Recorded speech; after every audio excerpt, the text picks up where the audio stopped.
Major support for Out to Lunch is provided by the law firm of Jones Walker, established in 1937 with over 375 attorneys in offices throughout the U.S., providing a comprehensive range of services to a local, national, and international client base.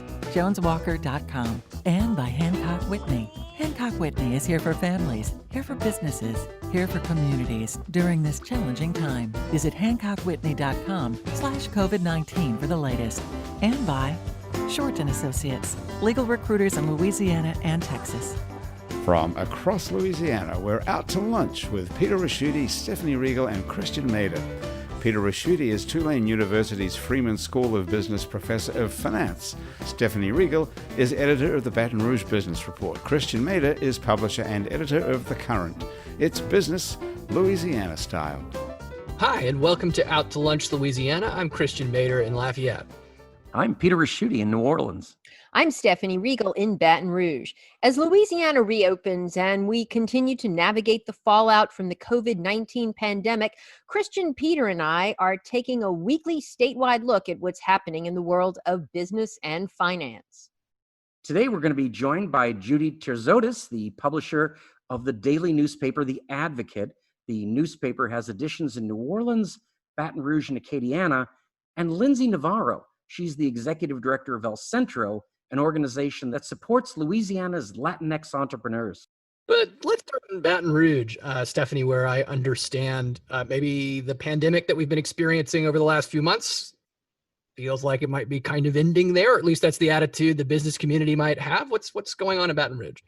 Well, Christian, like we were talking about a few minutes ago, you really get that sense that people are just willing things to be back to normal here. And so the thing that's going to be curious is does it work, right? I mean, are we going to see a huge resurgence in the middle of the summer?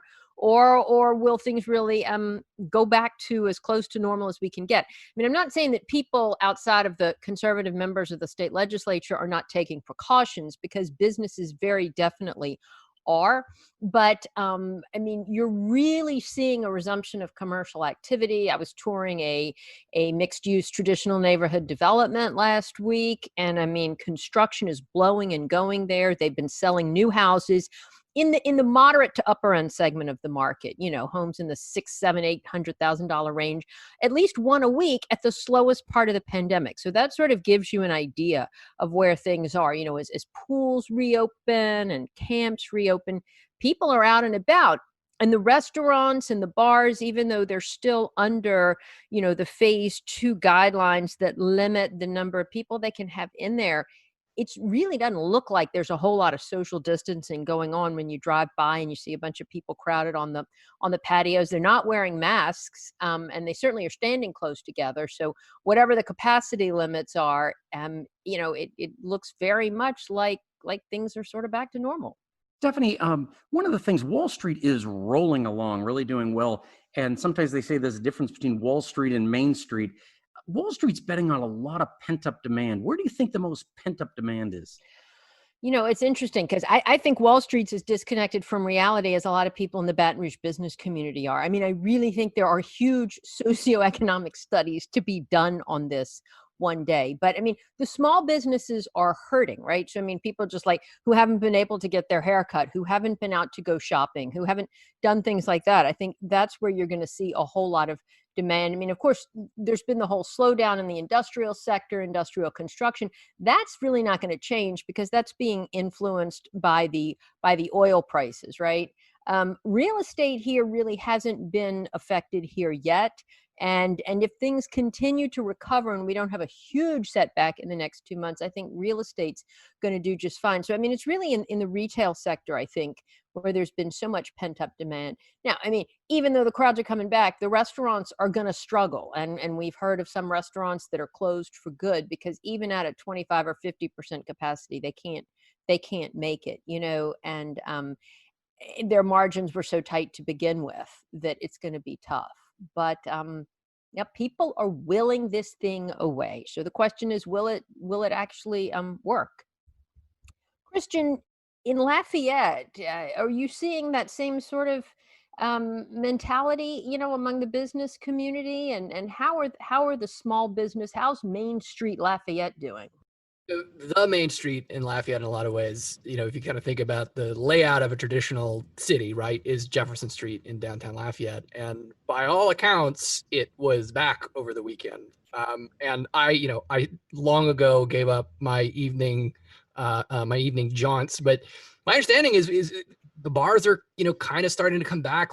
Downtown, if anything, is kind of known for having a pretty vibrant bar scene, and people, I guess, couldn't fit all inside of these bars. And so they're sort of spilling into the streets. So it's a version of downtown life that certainly existed beforehand, meaning, I can recall, mounted police and things like that trying to deal with crowd control before people weren't sort of allowed to all go inside of a building. But it's still kind of jarring to think that, for a period of time, we were all watching movies and kind of cringing when people were shaking hands. And then now, people are just like crunching into Jefferson Street and bringing out ice chests to go drinking, right? And it doesn't sound like my idea of a good time, but people are doing it again, One of the things I think you have to think about in Lafayette, Christian, is that there's just culturally, it's a real hugging kind of being together, family oriented. Do you think that's pushing it up? Do you think that's quickening the way things go? They just can't take it anymore.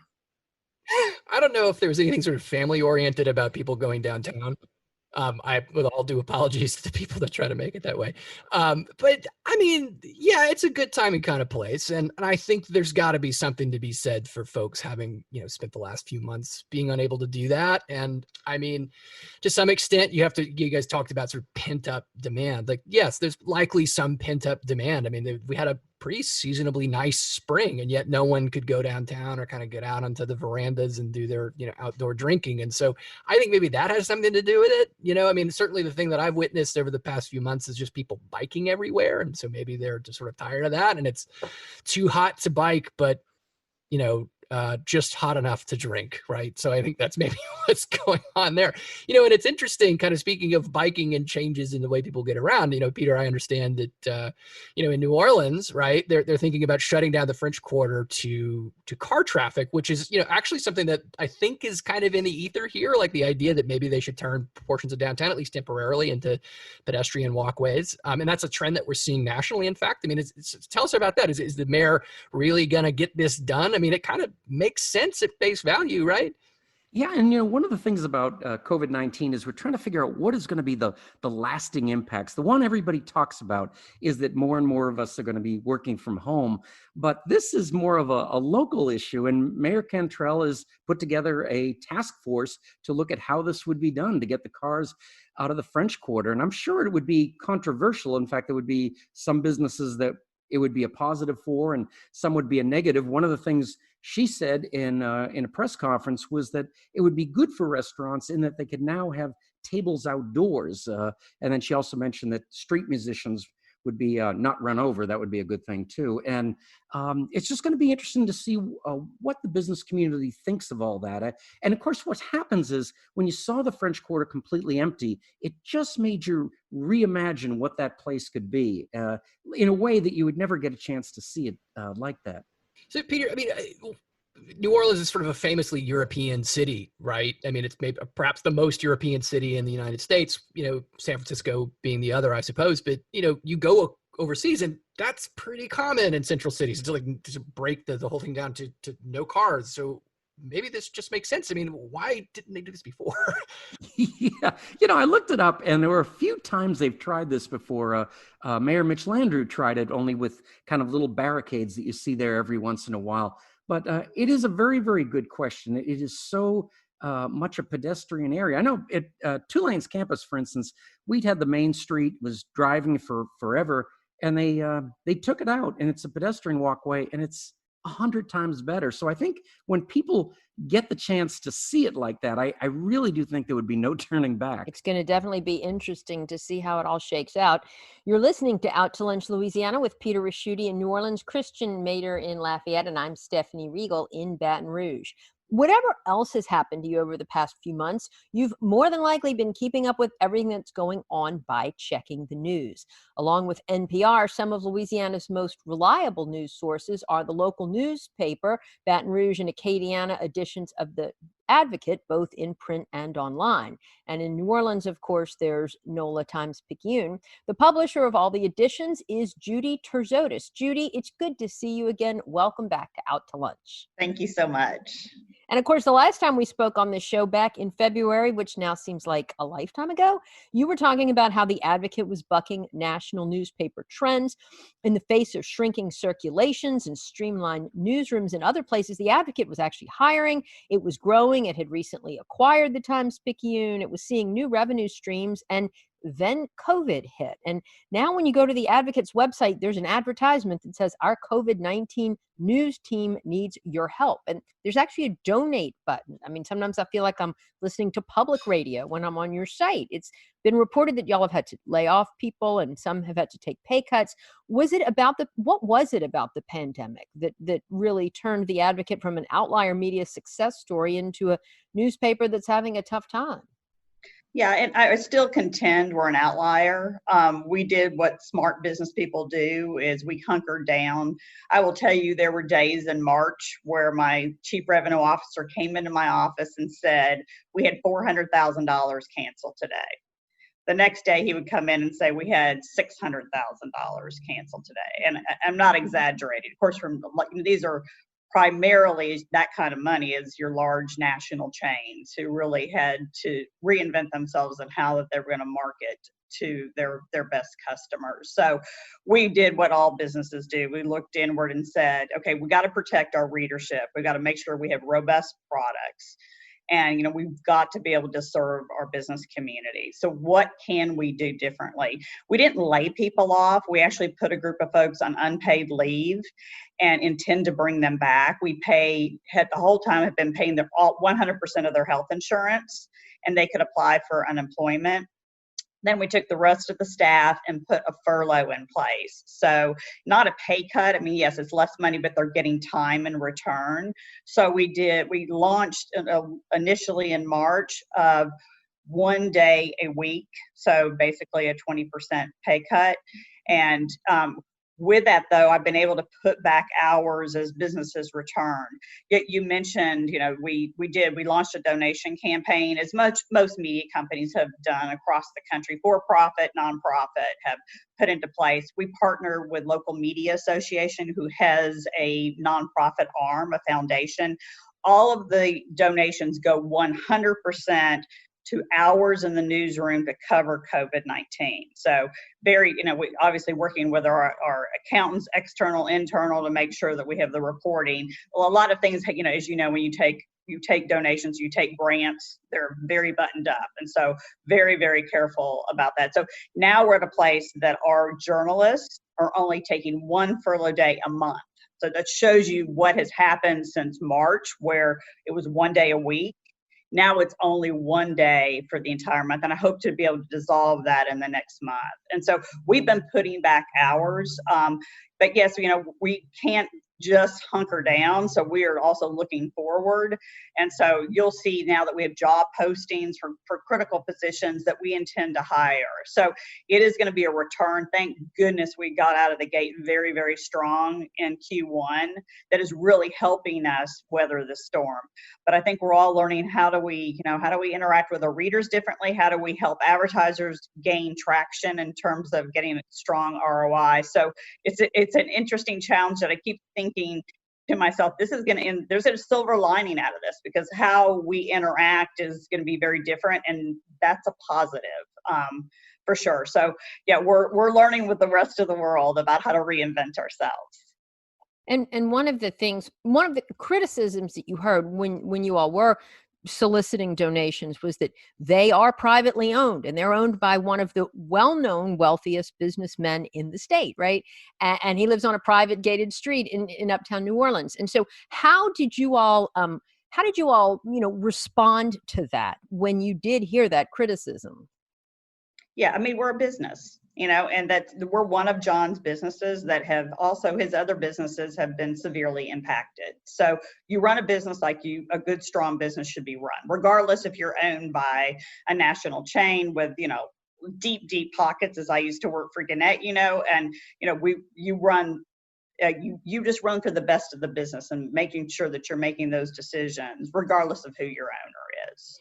So in a lot of ways, Judi, you kind of, what you guys seem to have experienced happened to a lot of news organizations across the country, sort of this coronavirus bump, right? Where all of a sudden everybody's interested in the news and yet it doesn't turn into revenue, right? So it raises this kind of interesting question about, from my perspective, right, is that I run a nonprofit media organization. Like, yeah, this is an extreme event, but does it not underscore a severe problem in the way for-profit news organizations are even run? Like the idea that if what we're selling is the information that people need, and yet when people need the information the most, we can't turn that into profit, it kind of raises some serious questions about the viability long-term, doesn't it? Well, we launched, as you know, Christian, a digital subscription model a little over a year ago. We did put it on pause when we were bringing in the Times-Picayune and Nolan.com into our organization. So I kind of say it's about a year old, even though it's a little bit more than a year old. We have seen a direct correlation. We're up 4 times what we were averaging in a given week in digital-only subscriptions. So we're sitting at about 10,000 digital-only subscribers right now, which is way ahead of our projections. It's not enough. It's not good enough. Most newsrooms, they're trying to at least get the number of digital-only subscribers to pay one time the payroll for the newsrooms. There's other organizations are like, that's not aggressive enough. You need to have enough digital subscriber revenue to double what you're paying in the newsroom to help offset.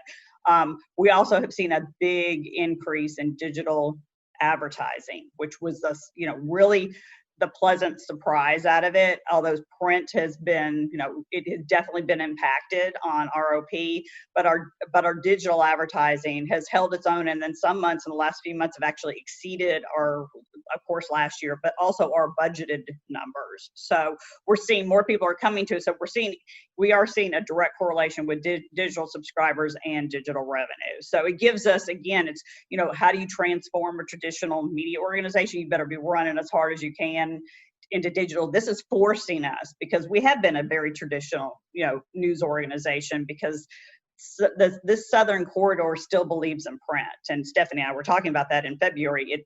It is, you look anywhere else in the country, and it's very rare to see the kind of print subscriber numbers that we have. On Sunday, we still have 165,000 print subscribers across 3 markets. That's big. It's bigger than Nashville. It's bigger than Des Moines. It's bigger than Indy. So we have those. We still think print is an important part of our business model, but man, we are doubling down in digital. Judi, one great business truism is that the first thing that gets cut is advertising. But on the other hand, it's usually the first thing to come back. Are you starting to see some signs of that? Yes, thank goodness. About probably almost a month ago, we started, really we're trying to get advertisers to talk to us, get ready for when it comes back. Let's have your strategies developed. Let's make sure we have all the tactics in place. And man, they weren't wanting to talk to us in early April. They're like, that sounds nice, but I'm hoping, I'm trying to figure out how I pay my staff or what my business even looks like. So about a month ago, we started getting yes, we really need to get going. And so, out of the gate, print revenue was down 48 to 50%. And now looking in June, we'll be down maybe about 25%. So you can see the big, and really national advertisers the RFPs are finally coming in. So for July, August, are we banking on a big Q4? Yes, because we do feel like that pent up demand is there. And we have confidence in it because we're seeing the RFP come from, the largest national advertisers. So cautiously optimistic, but I remain very, very concerned about the local retailers, because it's more important now than ever that we come up with the solutions that are going to provide that ROI for them, because I think they're in the fight of their life. And so I feel that's something that's very important to us, is to make sure we're taking care of our local advertisers. So Judi, I'm curious, how well did the donation strategy work? I mean, you're kind of going to the public and saying, this is something that we need, right? This is a public service. It's tied to a specific editorial product. I mean, did it plug the gap when you're talking about $1 million in 2 days of lost advertising revenue? Well, not for the, but it certainly plugged hours. I mean, we're sitting right now probably in the 70,000 that we've raised in the last 2 months. Not shabby, right? And continue every day to have, I mean, I go out on, we're using again through LMA, and I can go out in their portal and see, and there's, days that literally will get, 30 donations of $25. And some days we'll get 2 or 3 $1,000 donations. And what I love, and you'll understand this, Christian, is they're able to write you notes. And I mean, the inspiring things that they're saying about our journalists being on the front line, and really they count on us, and they're supporting us. So it's a piece of the puzzle. We also applied to a number of grants. So Facebook and Google were both very good to us, and to the tune of about $200,000. So that's like a pittance to them. That's couch money, right? but we'll take it. Do you see that continuing, Judi, once things go back to normal? I mean, will you all be looking at new revenue streams like this? Absolutely. I mean, it's definitely, you and I talked, you remember we talked about events. And so we had $1 million budgeted in event revenue. Yeah, that was an ouchie, because really we're not going to get anywhere near that. And so, we've tried to reinvent ourselves a little bit. We've done virtual town halls with sponsors, but that's like tiny, it really wasn't the big dollars that we really, in terms of diversification, we're going to be able to achieve in that manner. So yes, we continue. And I think, we have a beautiful printing press here in Baton Rouge. And so we're aggressively going after more commercial printing so we can fill up hours. So we're looking at every opportunity for revenue infusion. And I think we're really positioned to do very well this year.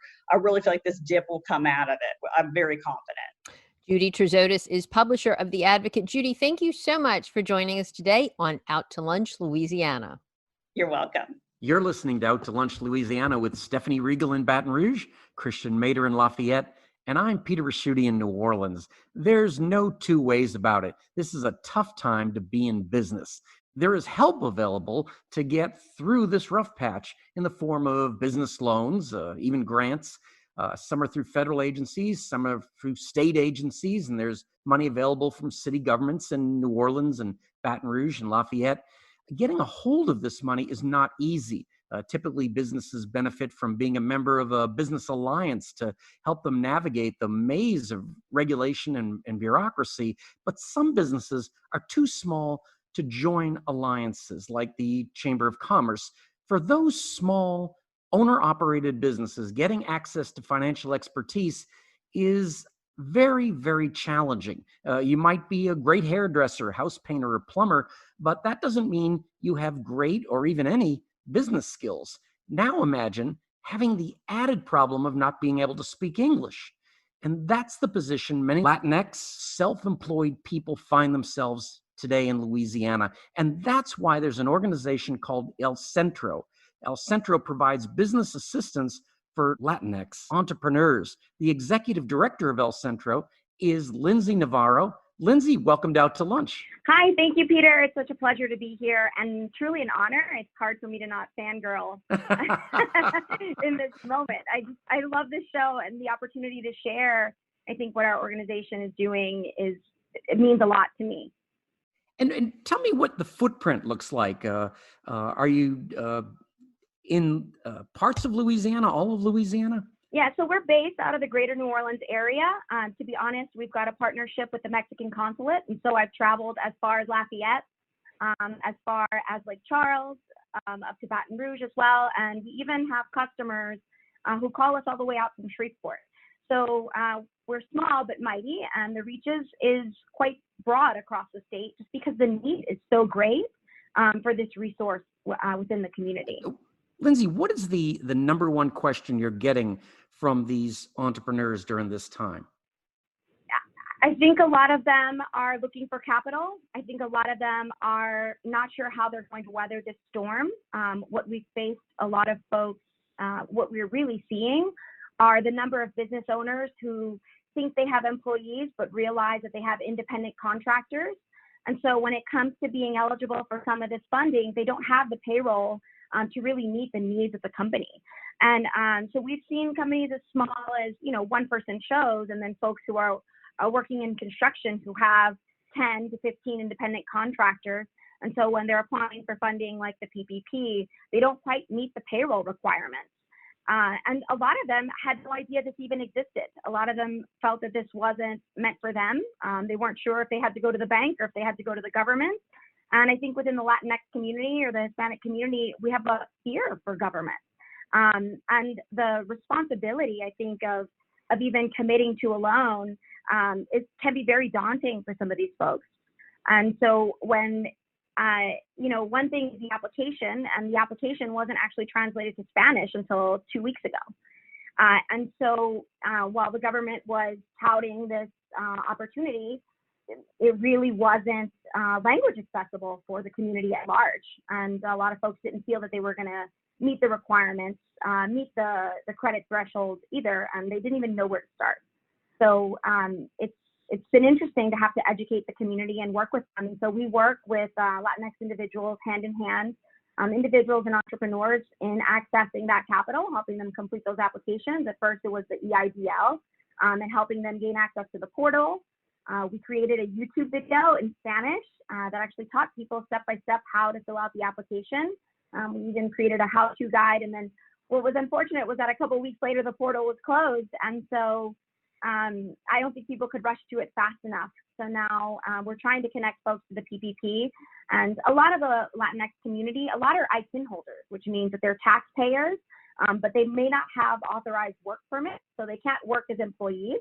So they then by default are qualified as independent contractors.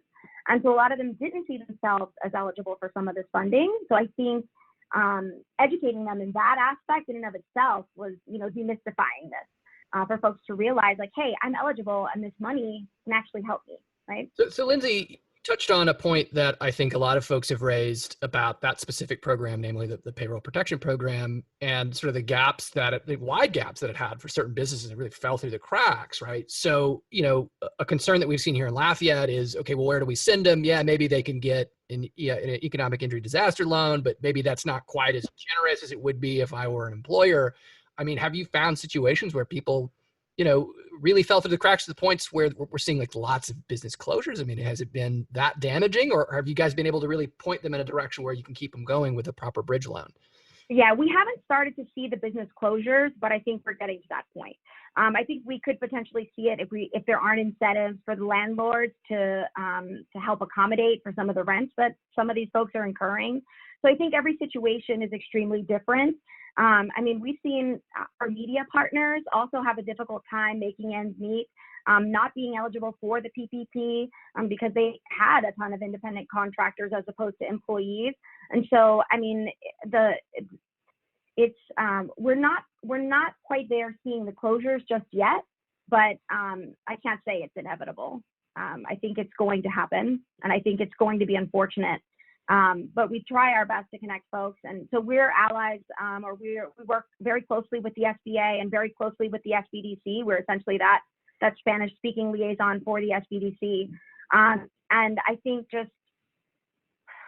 just kind of preparing folks for the capital is key. And I think what's happening a lot of times is a lot of these business owners were bootstrapping. A lot of these business owners, it's their first time accessing capital. And typically you access capital because you want to make a large investment. And in this case, they're just hoping to keep businesses afloat. And so I think it's a very different situation.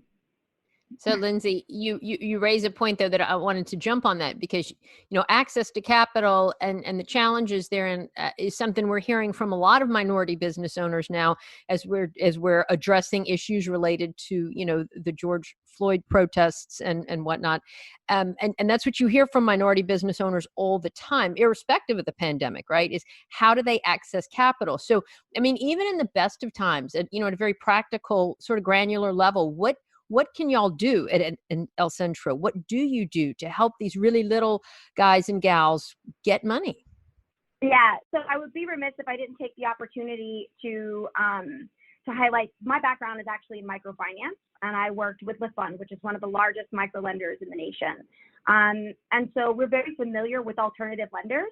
And when I say alternative lenders, most people think we're three-headed monsters and that they're payday lenders, right, or loan sharks. And what we're really trying to do, I think, across the nation is combat that, to educate folks. I think a lot of times business owners think that the big banks are their only option, and they don't really see the difference or the distinction between a large national bank, a regional bank, a community bank, or even a credit union. And so that's that knowledge that the business owner won't have, just because they're great at running their businesses, but they don't have to know where to access capital, right? The goal is for them to connect to an organization like ours who can say, look, we'll help you navigate the system. It looks like you're asking the wrong person for money. Let me get you in front of the right person so that you can get the answer that you need. And I think part of that is what we do, right? Helping them pull that package together, making sure that they're prepared to have that initial conversation so that they have all their cards placed on the table so that they can get the right answer. Lindsay, this is Peter. I don't think people understand how big the Latinx business community is. What kind of numbers should we be throwing around? Yeah, so statewide, according to the census, the 2010 census, we've got over 15,000, or a little less than 15,000. I think the number was 14,900 something. So a little less than 15,000. And these are folks that are registered businesses. So this doesn't account for the number of people who are sole proprietors, who aren't registered, who are informal businesses. I mean, we have a very large informal economy. When you go to Central and South America, what you see is, I mean, even I have an aunt who sells ice cream from her house, right? And she doesn't necessarily have to go to the city, to the municipality to register that business. And so a lot of folks do that, right? They have that side hustle, like we say here in New Orleans, and that's very real within this economy as well. So in some ways, Lindsay, you're undercounted. Yes, we're extremely undercounted, and I think a lot of it is a fear. I think a lot of it is a lack of familiarity with the importance of the process. Right now, we're working closely with the Hispanic Chamber, with the media, to really raise awareness about the importance of the census, in particular for our community. So the last person I really talked to about the representation or lack of, or underrepresentation or undercounting of the community was actually with a member from Telemundo. And they said that in 2010, after the census happened, or after the census had concluded, they began asking individuals in the community if they had participated, and they found that 7 out of 10 Latinx individuals had said they hadn't participated in the census. So, and we've seen a large influx of Hispanics in the community, particularly in the greater New Orleans area. I think 6 or 7 of the parishes within the greater New Orleans area have actually doubled in within the Hispanic. The Hispanic population has actually doubled within those parishes. And so I think more than ever, this was a resource that was extremely needed, that I saw, like I said, coming from a lender background, I hate to say, I was tired of denying people.